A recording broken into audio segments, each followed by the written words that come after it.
예, 저는 여기 앞에 있는 김관성 목사님 때문에 목사 됐고요. 고등학교 때 같은 친구였는데 이제 저는 좀 다른 계획을 가지고 있었는데 먼저 소명을 받았어요. 신학교 가는 거. 그래서 저한테 계속 같이 신학교 가면 좋겠다. 내가 보니까 너 목회했으면 좋겠다. 그래서 설득에 당해가지고 기도에 갔다가 기도하는데 하나님이 부르시더라고요. 저한테 어떤 저항할 수 없는 그런 부르심을 느끼고 우리 친구랑 같이 이제 신학교 들어가가지고 목회를 했으면 그때 20살 입학하자마자부터 목사가 되고 설교자가 돼야 되겠다 해서 그 길을 그대로 지금까지 걸어오는 것 같습니다. 김관성 목사님. 저 같은 경우에는 이제 모태 신앙이 아니니까 예수님을 인격적으로 이렇게 만났을 때 그 감격이 크더라고요. 특별히 뭐 저의 어떤 가정적인 배경이나 이런 것들이 굉장히 좀 엮이는 가정, 그리고 굉장히 어두웠던 가정 속에서 자라서 그런지 예수 믿으니까 그 감격도 크더라고요. 그래서 그때 이제 철없었을 때 목사 돼야 되겠다. 그 구원받은 감격이 크니까. 그리고 이제 그런 차원에서 이제 목사가 돼야 되겠다. 철없었을 때 마음 먹은 거.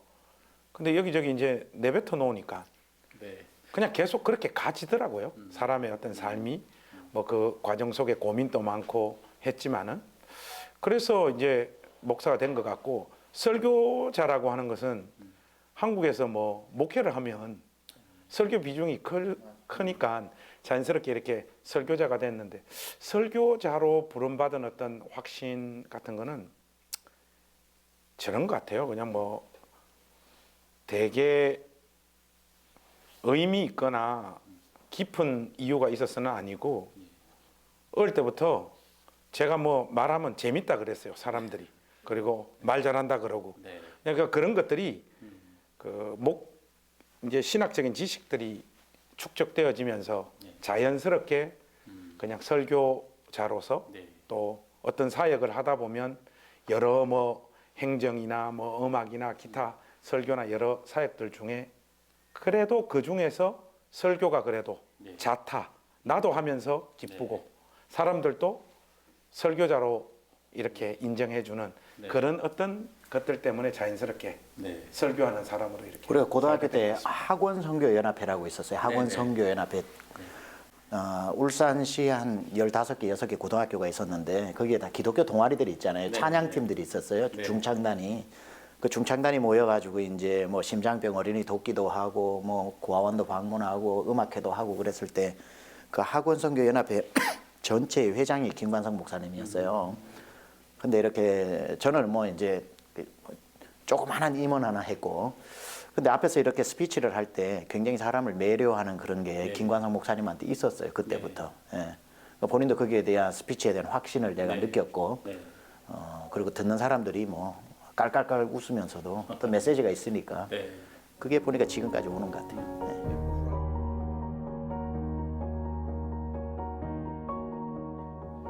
저는 뭐 두 사람을 꼽을 수 있는데요. 그 한 사람은 그 남포교회에서 목회하시고 지금 은퇴하신 박영선 목사님, 그리고 한 분은 우리 침례교회 목회자인 존 파이퍼.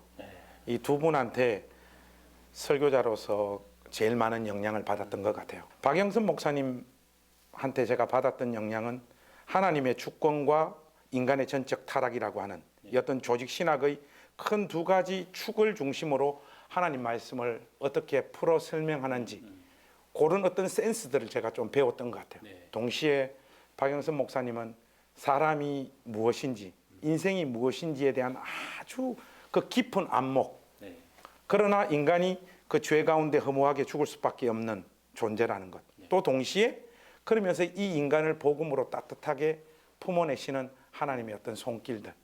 이런 부분에 있어서 박영선 목사님한테 좋은 영향을 좀 많이 받았던 것 같고요.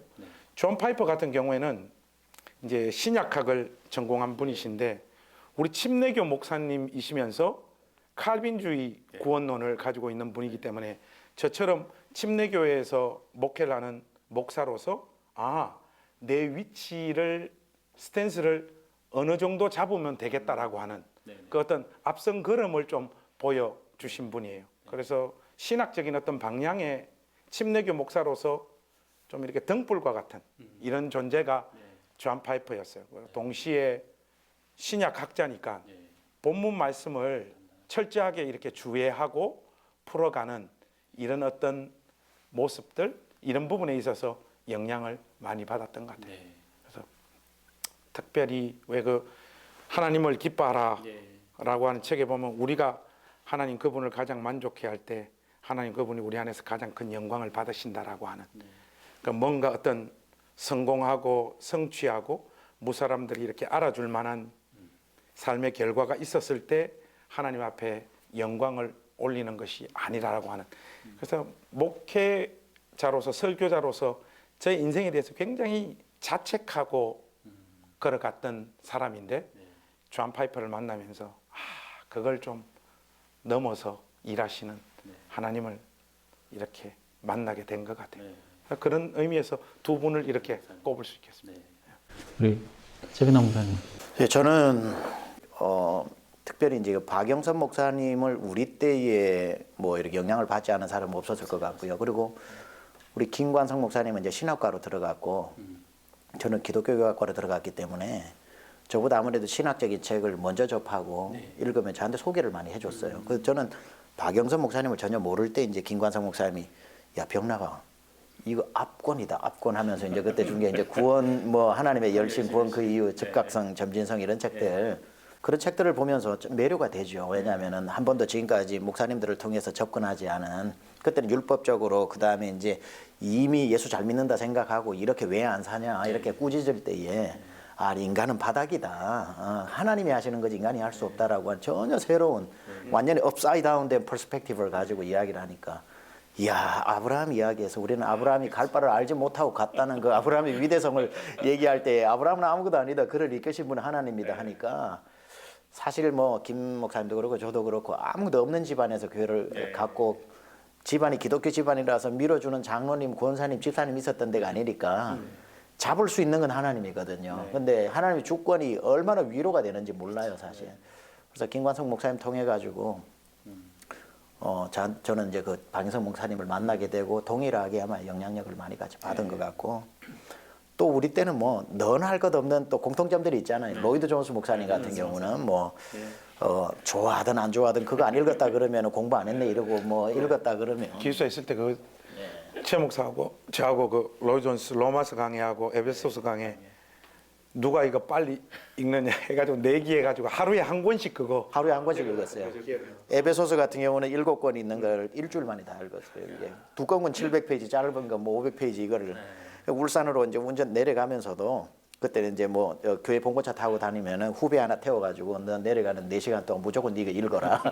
그러고는 내려가고 올라오다가 그 친구도 로이드 존스 재밌네 이러고는 이제 빠지기도 하고. 그러면서 어떤 그런 그리고 이제 제가 울산 침례교 전사하면서 토요일 새벽기도 설교를 해야 되고 주일날 새벽기도 설교를 해야 될 때 산상수훈 가지고 제가 이제 전체 설교를 한번 해봤어요. 그때 이제 그냥 읽어가지고는 별로 모르겠던데 그걸 제 언어로 바꿔가지고 로이 존스 설교를 해보니까 정말 큰 산을 이렇게 올랐다가 내려오는 듯한 그런 느낌들이 있더라고요.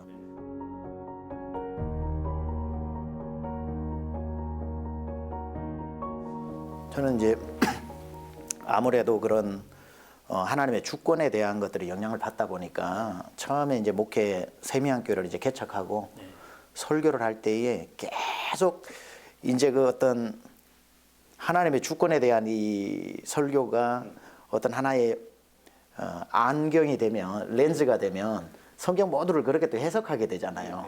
성경이 비록 다양한 퍼스펙티브를 이야기하고 있을지라도 이 안경으로 보면 다 그 또 프레임 안에 들어오니까 그래서 계속 본문을 가지고 하나님이 우리와 함께 하시고 하나님 우리를 지키시고 우리를 보호하시고 세상 사람 누가 뭐라 그래도 우리는 구원받은 자들은 하나님이 지키시고 이걸 계속 다른 성경을 가지고 계속 설교를 하고 나니까 그 한 2년 정도 3년 정도 설교를 그렇게 하니까 본문은 다른데 내용은 똑같은 거잖아요. 근데 이제 물론 설교자는 똑같은 내용을 다른 게 하는 게 또 기술이긴 하지만 성도님이 오셔가지고 목사님 우리가 구원받은 자인 건 알겠는데 이제는 너무 잘 알겠는데 어떻게 사는지를 좀 가르쳐 주십시오. 우리가 어떤 신분인지를 알겠습니다. 절대 구원에서 벗어날 수 없고 하나님이 어떤 가운데서도 우리를 지키신다는 걸 알겠는데 목사님 어떻게 사는지를 좀 가르쳐 주십시오 하는데 팍 맞았어요. 그래서 그때부터 제가 좀 이렇게 강의를 하고 난 뒤에 어떻게 사는지에 대한 프랙티컬한 그 적용을 제가 많이 생각하게 됐던 것 같고요.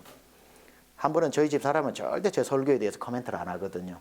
제가 목회를 시작하는 날부터 우리 집 사람한테 나한테 설교에 대해서 이야기하는 즉시 나는 그날부터 설교 완전 망쳐버릴 거다. 그래가지고 지금까지 설교에 대해서는 한마디도 안 해요. 한마디 안 하는데 한 2번 지금 이제 19년 목회하니까 2번 얘기를 했는데 그 중에 하나가 뭐냐면은 그것도 초기예요. 당신의 설교는 굉장히 논리적이고 굉장히 스피드 있고 처음부터 끝까지 쭉 몰입해서 가는데 가슴이 안 뜨겁다는 거예요. 가슴이 안 뜨겁다고. 근데 성도들은 이민 와서 사는 사람은 가슴이 뜨거워지지 않고는 일주일 못 산다. 당신의 설교에 소위 말하면 불이 임했으면 좋겠다. 주여. 제가 기분이 굉장히 안 좋았어요. 하나님의 어떤 지성이 깨어지고 하면 하나님 그 로고스에 파토스에 다 있는 거지. 근데 가만 기도하다 보니까 그걸 제가 인정할 수밖에 없겠더라고요. 제가 뭐 해왔던 거나 읽어왔던 책들이나 설교의 방향이 그 방향이었기 때문에 제가 제 원고를 봐도 책으로 내면 참 좋지만 그 조지 휘필드의 이야기가 있잖아요. 책을 출판하자고 그러니까 천둥과 번개를 책에 담을 수 있으려면은 출판하고 그렇지 않으면 하지 마라. 그래서 못 담으니까 책이 없잖아요. 지금 그분 책이. 제가 보니까 천둥 번개가 없더라고요. 그 설교 안에. 예, 그게 이제 저한테는 또 하나의 중요한 변곡점이 되었습니다. 예. 저한테 설교에 좀 이렇게 변곡점이 왔던 것은 문학책을 읽으면서부터 좀 왔던 것 같아요. 그냥 문학책을 읽으면서 좋았던 것은 그 한 사람의 인생을 이해하는 어떤 깊이와 넓이들 이런 것들을 좀 이렇게 보게 되어졌어요. 굉장히 아픈 이야기를 하는데 따뜻하더라고. 어떤 책들이. 그러면서 사람이 변하는 것은 정확하고 이빠른 소리를 딱딱 갖다 대서 그게 그 귀에 가닿았을 때 변하는 게 아니구나. 마음이 녹아야 되는구나 하는 것들을 좀 깨달으면서 저의 설교에 좀 따뜻함이 입혀지기 시작했다고 할까요? 그리고 또 그 상황에서 다시금 저의 어떤 성장 배경이나 이런 것들을 제 인생을 한번 이렇게 뒤돌아보니까 하나님께서 그런 설교를 할 수 있도록 저희 인생 안에 하나님께서 이렇게 좀 담아주신 그런 사람들 향한 연민들, 눈물들, 정들 이런 것들이 있더라고요.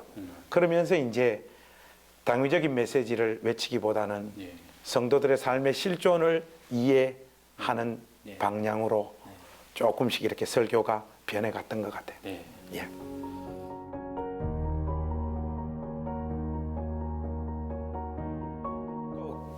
저는 그런 말을 듣고 싶어요.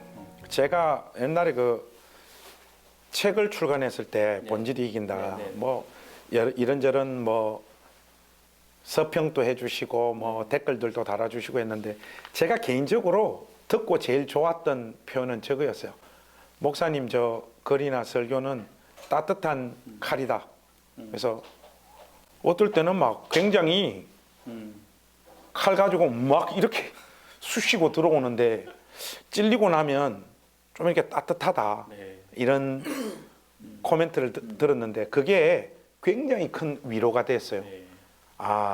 내가 하나님 말씀을 가지고 무작정 폭력을 행사하는 사람은 아니었구나.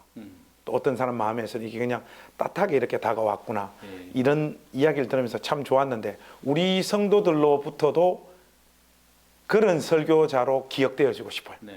예, 저의 되고 싶은 게 있고 현재로 제가 지금 하는 설교를 굳이 표현해 보자면은 저는 강해적 내러티브 설교다. 강해에 충실히 하지만 그걸 좀 이야기로 풀어내서 그냥 내러티브로 이렇게 이야기를 하는 토마스 롱 뭐 이야기처럼 설교학과 수사학의 행복한 만남이다. 뭐 그게 이제 제가 추구하는 거고요. 강해적이어야 하지만 강해적으로 전달되기보다 이야기로 전달되는 게 좋은 것 같고 제가 추구하는 설교는 그건 것 같아요. 제가 우리 부목사님들한테도 자주 이제 이런 얘기들을 하고 미국에 있을 때도 우리 부목사님들하고 같이 화요일 날이면 계속 설교 나눔도 하고 그랬는데 좋은 설교는 설교를 마쳤을 때 기도에 대한 설교를 했다면 와 기도가 이런 것이구나. 와 기도가 이렇게 놀라운 것이구나. 기도가 이렇게 대단한 것이구나. 이걸 느꼈다면 그건 정말 좋은 설교고 위대한 설교는 일어나지 못하고 그 자리에 기도하게끔 만드는 거. 기도하고 싶다. 빨리 기도해야 되겠다 하고 기도하게 만드는 설교. 제가 추구하는 게 그겁니다. 그러니까 전도는 이거다라는 걸 한 시간 떠드는 게 아니라 축도가 마치기가 무섭게 전도하러 뛰어나가게 만드는 거. 기도를 하고 나면 사람들이 움직이지 못하고 그 자리에서 기도하게 하는 거. 찬송을 이야기하면 찬송이 참 곡조 있는 기도구나가 아니라 일주일 동안 찬송을 자기도 모르게 부르는 거. 삶을 이렇게 자극할 수 있는 그게 제가 추구하는 거. 저는 이제 설교를 할 때 항상 5가지 그 기준을 언제부터인가 좀 따져보는 거예요. 오늘 설교가. 그래서 알티 캔들이라고 그 로이드 존스 목사님 후임으로 오신 그분이 설교를 5가지 설교를 나눠놨더라고요. 그러니까 그 preaching down 해서 사람을 무시하는 설교.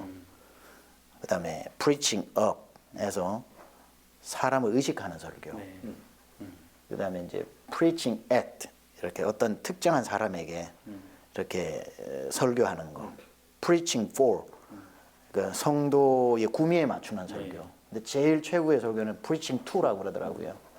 성도에게 그대로 전하는 거. 말씀을 내가 이걸 성도를 무시하는 내용이 들어있나? 아니면 어떤 성도를 너무 의식하고 준비했나? 아니면 내가 좀 마음에 들지 않는 사람에게 타겟된 설교를 하고 있나? 아니면은 뭐 이렇게 청중을 너무 의식하고 준비하는 4개를 자꾸 이렇게 보는 거죠. 가끔씩 담백하게 이게 preaching to가 되고 있는가? 그걸 좀 많이 의식하는 것 같아요, 제가.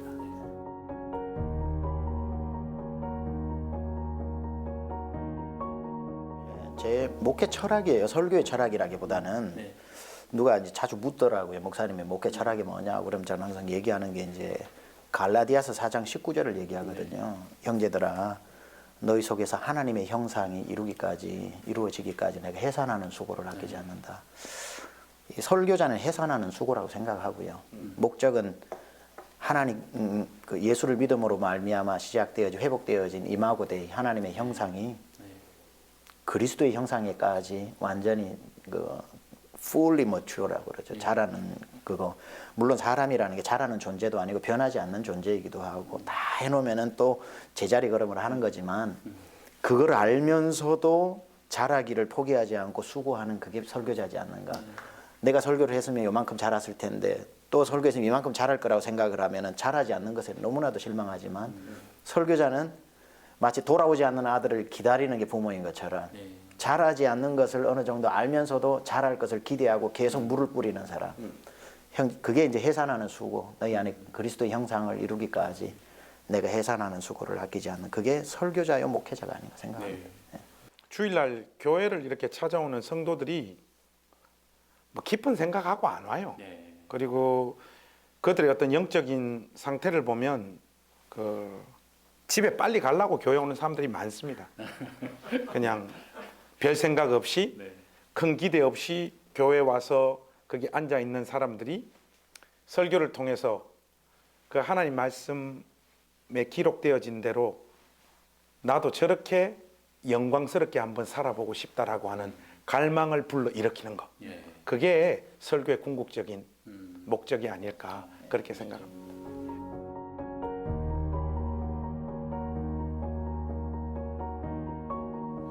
의외로 이렇게 우리 후배들이나 또 여러 설교자들의 설교를 이렇게 들어보면 되게 열정적으로 그 설교를 하셨는데 듣고 나면 무슨 말인지 잘 모르겠는 이런 설교들이 의외로 많더라고요. 그러니까 뭔가 어떤 한 가지 주제가 이렇게 어느 지점에 와서 길을 잃어버린다고 해야 되나? 그리고 산만해져 버리는 설교가 진행되어지면서 이런 설교들이 의외로 많더라고요. 그래서 이제 내 설교도 혹시 그런 식으로 흘러가지 않을까에 대한 어떤 두려움 이런 것들이 설교를 시작할 때부터 있었어요. 그래서 뭐 표현을 굳이 하자면 로직이죠, 로직. 그러니까 첫 번째 그 붙잡았던 내가 하고자 한 본문 말씀이 이야기하고자 하는 그 내용들을 끝까지 이렇게 좀 초지일관 예화도 전개도 그 한 주제를 관통하면서 끝까지 밀고 가고자 하는 여기에 제가 좀 신경을 많이 쓰는 것 같아요. 많이 쓰고 근데 아까 초반에도 이야기를 했지만은 이런 걸 아무리 잘해도 성도들이 삶이 달라지거나 그러지 않더라고요. 심지어 그걸 열심히 전달한 내 삶도 별로 안 달라져. 결국 또 이 메시지에는 감화, 감동이 있어야 되더라고요. 그러니까 특히 한국 사람들이 가진 어떤 정서적인 특징은 바른 이야기를 들었을 때 바뀌기보다는 이게 감동이 있을 때 사람들이 삶이 움직이더라고요. 그래서 설교가 아까 앞에 것만 이렇게 강조하다 보면 드라이해져 버리는 문제들이 있기 때문에 후반부에 갔을 때는 반드시 이런 내용을 근거로 성도들의 마음에 어떤 울림을 줄 수 있는 설교를 해야 되겠다라고 하는 좀 생각들이 설교할 때마다 항상 저 마음을 지배하고 있죠. 이제 젊었을 때는 지금도 젊지만 젊었을 때는 뒤통수 치는 설교가 좋은 설교인 줄 알았거든요. 여러분 지금까지 이 본문을 이렇게 생각해 왔지만 사실 이 본문은 이런 뜻입니다. 그러면 야 사이다 설교 막 와 아하 모멘텀이 있는 설교라고 했는데 뭐 그럴 수도 있겠지만 조금씩 철이 들다 보니까 다른 목회자들을 많이 이렇게 존중하게 되면서 대한민국에 모든 목회자들이 4년제 대학 나오고 MDiv 3년 공부를 하셨는데 과연 나만 이걸 뒤통수 치는 설교로 깨달았을까? 어쩌면 있어서 뒤통수 치는 이 설교가 잘못됐을 수도 있다. 가장 좋은 설교는 가장 평범한 설교를 가장 들리게 특별하게 하는 거지. 특별한 부분을 찾아내가지고 하는 건 아니겠다. 이게 이제 좀 어느 정도 들더라고요. 그리고 사실은 우리가 신약 성경도 코인의 그릭이잖아요. 코인의 그릭. 이게 플라톤이나 소크라테스가 하는 그런 철학적, 의학적이 아니라 코인의 커머셜, 완전히 그냥 일반적인 시장 바닥에서 사용하는 누구나 알아들을 수 있는 그런 언어로 기록되어졌다는 뜻은 그 성경을 한글만 깨우친 사람이면은 다 알아들을 수 있는 게 저작 의도고 목적이었는데 헬라어 원어 공부를 하면서 보통 우리가 이러잖아요. 여러분 이 본문의 뜻이 사실은 이런 뜻도 있습니다 했는데 헬라어 사전 찾아보면은 9번째 있는 거 찾아내거든요. 과연 누가가 과연 마가가 이 단어를 사용할 때 모든 사람이 이해할 수 있도록 급박하게 보내야 되는 이 편지를 쓸 수 있는 한 최대한 쉽게 썼지. 그 당시에 모든 사람이 사용하고 있는 1차적 의미를 그 단어에 담았지. 이걸 연구를 많이 해서 9번째를 찾아내야만 이 본문이 살아날까라는 생각이 들더라고요. 그래서 저는 성경을 처음에 읽을 때 가장 쉽게 읽는 거죠. 1차적으로 뭐라고 적었을까? 왜 누가가 이걸 적었을까 하면 사실 90% 이상 그 의도가 다 거기에 나오더라고요. 도저히 이제 찾지 못하는 건 우리가 여러 가지들을 찾고 어떨 때는 이야 하고 뒤통수 칠 수는 있지만 그래서 지금은 가장 평범한 설교, 가장 좋은 설교이면서 그걸 가장 들리게 특별하게 할 수 있는 건 능력이다. 그렇게 해서 그걸 좀 습득하려고 노력하고 있죠.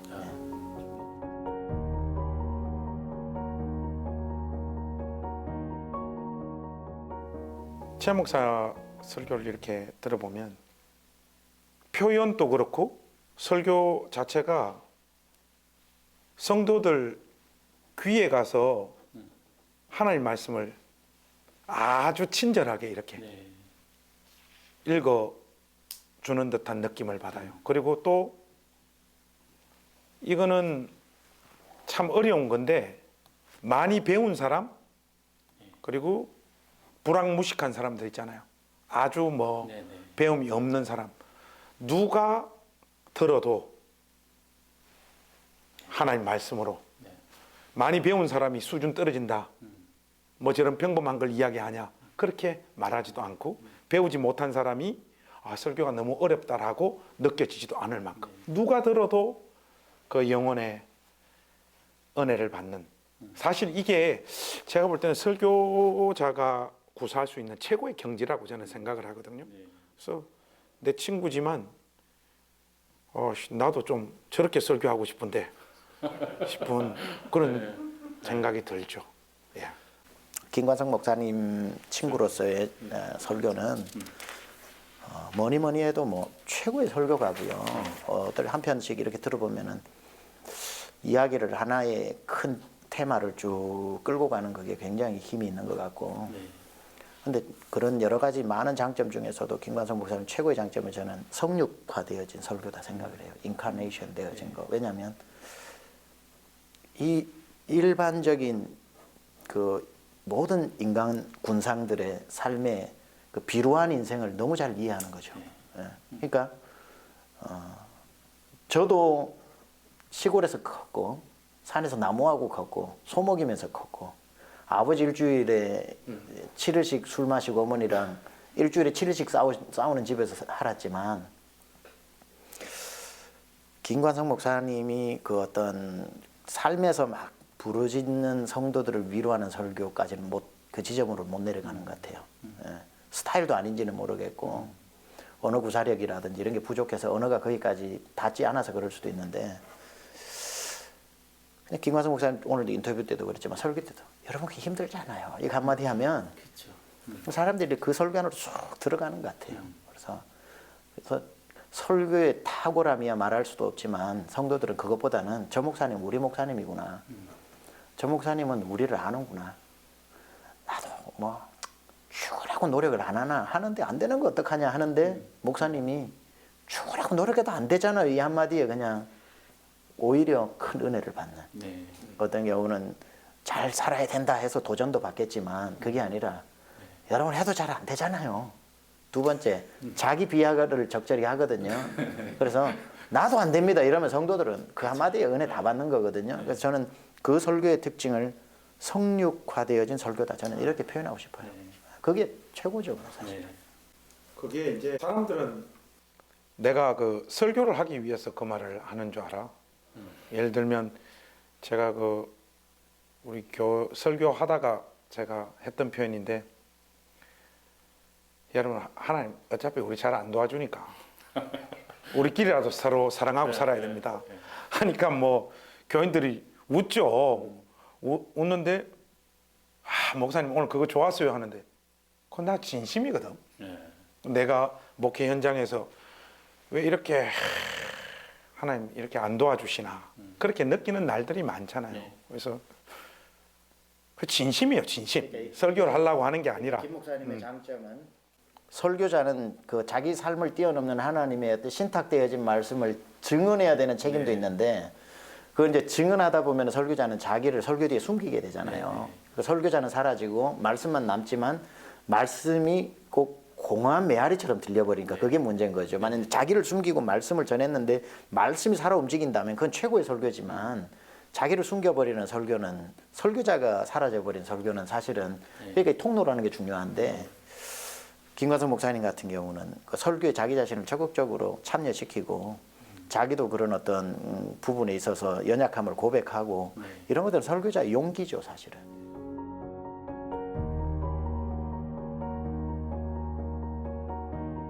특정한 세대라고 라고 이렇게 규정하기보다는 우리 선배님들의 어떤 설교에는 신학적인 어떤 틀들이 좀 약한 것 같아요. 제가 개인적으로 느끼는데 설교 안에 신학이 담겨져 있지 않는 거예요. 그러니까 본인이 어떤 신학적인 노선 위에 또 자기 안에 이렇게 형성되어진 어떤 신학적인 어떤 틀들이 부재하다 보니까 자기 설교를 자기가 뒤집어 엎어버리는 이런 일들이 벌어지는 것 같아요. 이번 주에는 이렇게 말했는데 이번 주에는 그 설교를 뒤집는 이런 설교. 그러니까 그걸 제법 이렇게 기록하고 마음에 깊이 마음에 이렇게 새기는 사람들에게는 도대체 뭐 어떻게 해야 돼? 어떤 게 맞지? 하면서 성도들이 어떤 말씀에 초점을 맞춰서 이렇게 가야 될지 이렇게 흔들려 버리는 이런 일들이 일어나는 것 같고, 그 다음은 이제 우리 선배님들 다 그런 건 아니지만은 자기의 그 이념적인 컬러가 본문을 지배해 버리는 이런 일들이 너무 많은 것 같아요. 그러니까 아무래도 우리하고 근현대사를 다르게 경험하셨던 어떤 삶의 역량 때문이지 않는가 싶은데, 그런 부분들을 충분히 이해하고 공감을 하더라도 강단에서는 이념이 하나님 말씀을 지배하는 일들이 없어야 되지 않겠는가, 이런 생각들 이렇게 하게 되고, 요즘 후배들의 어떤 설교를 이렇게 보면 우리 선배님들 설교에 그래도 장점은 저거라고 생각해요. 신앙이 있는, 하나님을 진짜 사랑하는 사람이 우리에게 어떤 메시지를 전해준다라고 하는 느낌을 받아요. 그리고 우리 목사님 이 설교하기 위해서 기도 많이 하시고 이렇게 강단에 올라와서 우리한테 이 말씀을 하시구나 하는 그런 느낌이 들어요. 근데 요즘 우리 그 후배들을 보면 설교가 인문학화 되어버린 경향들이 있어요. 야가 지금 하나님 말씀을 전하나, 아니면 인문학에 있어서의 어떤 통찰을 가지고 본문을 헤집고 다니는가, 이런 생각들을 굉장히 이렇게 가지게 되죠. 그래서 저는 뭐 설교 자체에 있어 가지고 우리 후배들이 뭐 더 이렇게 향상되고 나아지기 바라는 거는 별로 없어요. 왜냐하면 우리보다 훨씬 잘해요. 잘하는데 믿음이 좀 깊어졌으면 좋겠다. 그리고 신앙적인 어떤 실제적인 체험들을 좀 할 수 있어야 되지 않겠는가. 내가 볼 때는 그 제가 그 목 디스크가 한 번 걸려가지고 2번 걸려가 병원에 2번 이렇게 실려가서 뭐 시술도 받고 했는데, 의사 선생님이 목사님 기도하고 책 끊어야 됩니다 이러더라고요. 왜냐하면 고개를 숙이면 생기는 병이 이건데 목 디스크라고 하던데, 우리 후배들한테 하고 싶은 이야기, 책 좀 끊고 기도하고 하나님 은혜를 실질적으로 맛보는 이런 자리로 돌아가야 되지 않겠는가. 거기에서 오는 어떤 힘들이 저나 우리 후배들에게는 좀 필요한 것 같아요. 교회를 이렇게 보면 저희 교회에 이제 젊은 사람들이 많이 온다라고 목사님들이 많이 이렇게 부러워하세요. 근데 목회를 해보니까 별로 도움이 안 돼. 실질적으로 교회를 세우는 사람들은 누군가 하면 전부 다 50대 이상이에요.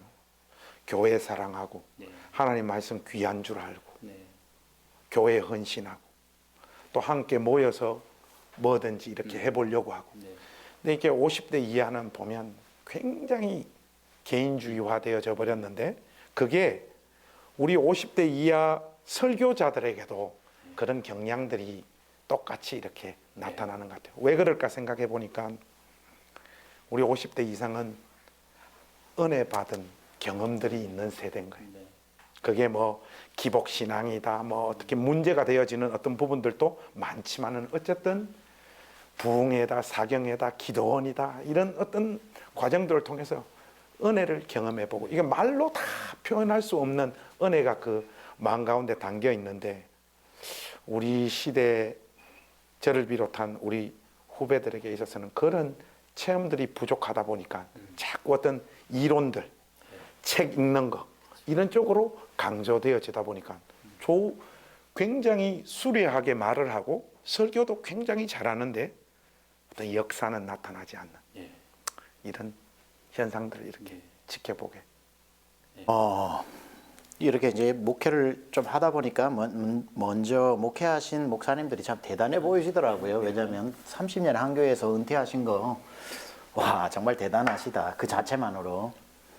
그리고 그분들이 설교를 준비할 때는 진짜 성경책하고 그 어느 교회나 가도 목양실에 꽂혀 있는 우리 한국에 번역되어진 몇 개 안 되는 주석 가지고 하다 보니 설교가 아무래도 공통점이 많고, 그런 어려운 시기에 목회를 했지만 우리 김 목사님 잘 지적하신 것처럼 그분들이 목회하실 때는 책이 부족했지만 뭐가 받쳐줬냐면 성령님이 받쳐주셨어요. 그러니까 성령의 역사가 있었기 때문에 그분들의 설교 속에는 투박함 속에 성령의 역사들이 나타나고 있는데 지금 우리가 꿈꿨던 맛보았던 마지막 세대라고 보는데 그런 어떤 성령의 역사들이 많이 좀 부족한 거에 있어서 지금 아쉬움들이 있고요. 그리고 세상이 많이 바뀌어가지고 김 목사님 얘기했던 부분들이 후배들을 향한 부분도 있지만 저는 좀 반대적으로 접근할 것 같으면 또 이제 그 김 목사님은 책을 좋아하니까 책 좋아하는 사람이 많이 이제 붙을 테고 자문을 구할 테고 뭐 책 추천해달라 그럴 테고 하니까 쟤들은 책을 많이 읽는데 기도를 안 해. 뜨거움이 없어. 하나님을 사랑하지 않아. 그럴 수 있는데 김 목사님의 인간관계를 넘어서 가지고 좀 거시적으로 볼 것 같으면 책을 너무 안 읽는 또 그런 게 되고 그 이북이라든지 아니면은 쉽게 그 인터넷에서 설치할 수 있기 때문에 그 인문학적 깊이가 또 너무 낮지 않는가. 저는 세상에서 제일 좋은 주석책은 모든 책이라고 보거든요. 어떤 하나의 주석이라기보다는. 그래서 저도 제 서재에 있는 모든 책들이 제 주석서다고 무슨 주석서를 이렇게 열심히 보냐 그러면은 제 서재에 있는 모든 책입니다. 그렇게 얘기할 건데 저는 오히려 이제 그 요즘 유행하는 팀 켈러라든지 여러 가지 사람들이 아무래도 우리가 어떤 미국을 조금 이렇게 뒤에서 따라가는 거라 치면은 분명히 그런 세대가 올 텐데 비언증학적인 설교를 해낼 수 있고 그들과 어떤 언어의 소통을 해낼 수 있는 어떤 기독교가 성경으로 그것 근데 이제 인문학을 공부하다가 인문학으로 가버리면 안 되고 인문학 전체를 어떤 성경 속에서 녹여내는 데까지는 가야 되겠죠. 그 기영도 시인이 이런 말을 했잖아요. 우리 동네 목사님이라는 책에 성경의 밑줄을 긋지 말고 삶의 밑줄을 그어라. 이 표현이 굉장히 저한테는 의미가 있어서 그 좀 인문학적인 소양, 성경적인 소양을 이제 우리 후배들은 좀 완전히 잘 소화를 시켜가지고 그 인문학 모든 위에 하나님의 능력이 말씀이 있다는 걸 좀 보여주는 좀 그런 좀 탁월한 설교자들이 나왔으면 좋겠어요. 네.